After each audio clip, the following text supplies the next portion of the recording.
ओम सभी को शुभ नमस्ते सज्जनों।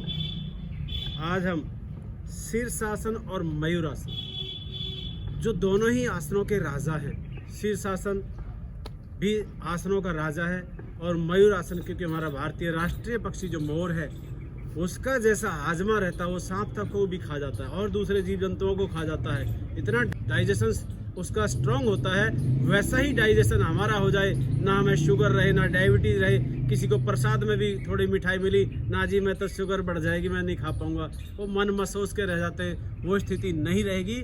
आपको जो मिले वो खाएं, लेकिन मैं सात्विक भोजन की बात कर रहा हूँ, तामसिक और राजसिक की बात नहीं कर रहा। तामसिक भोजन आपका कुछ भी ले वो सब सात्विक भोजन आप जो भी लेंगे ग्रहण करेंगे वो आपका पचेगा, कहीं अपच का कारण नहीं बनेगा, एसिड इत्यादि नहीं बनेगा। कई भाई बहन माताएं मिलते हैं तो कहते हैं गुरुजी जो खाते हैं कलेजे पर रखा रहता है, नीचे जाता ही नहीं और ऊपर वे उल्टी सीधी डकारें आती रहती हैं, वो प्रतिक्रिया होती है, वो आपको नहीं होगी।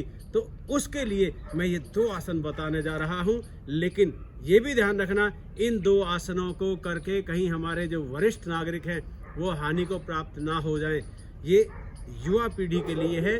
अभी से जब आप अभ्यस्त रहेंगे तो आगे आने वाला जीवन, क्योंकि गृहस्थ के सहारे बहुत सारी जिम्मेवारियां आपके ऊपर आने वाली होती हैं और उन जिम्मेवारियों को ढोते ढोते आप रोग कहीं ना कहीं शरीर में इकट्ठे कर लेते हैं, वो रोग आपके शरीर में ना आए। इसलिए वक्त रहते ही आप इस तरह की एक्टिविटी करके अपने शरीर को, अपने मिलने वालों के शरीर को, अपनी भारत माता के सब भाई बहनों के जो जीवन है उनको स्वस्थ और सुखद करें। तो आइए देखिए ये शीर्षासन और मयूरासन दोनों इकट्ठे कैसे हो सकते हैं। तो देखिए ये श्वास भरते हुए धीरे से ऐसे सिर टिकाया, दोनों हाथ ऐसे रखेंगे।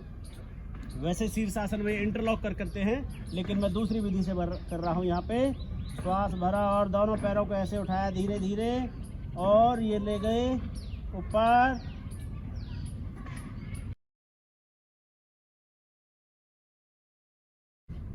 अब आप ये हाथ थोड़ा सा एडजस्ट करेंगे और यहीं पे आप कोहनियों के ऊपर अपने शरीर को टिकाएंगे।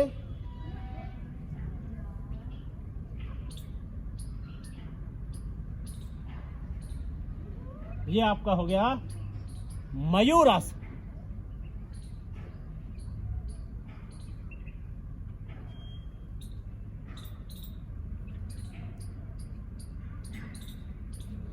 ये एक तरफ लीवर को, एक तरफ पेनक्रियाज को, दोनों को दबा रहा है और दोनों पे ही हमारा स्वास्थ्य डिपेंड करता है।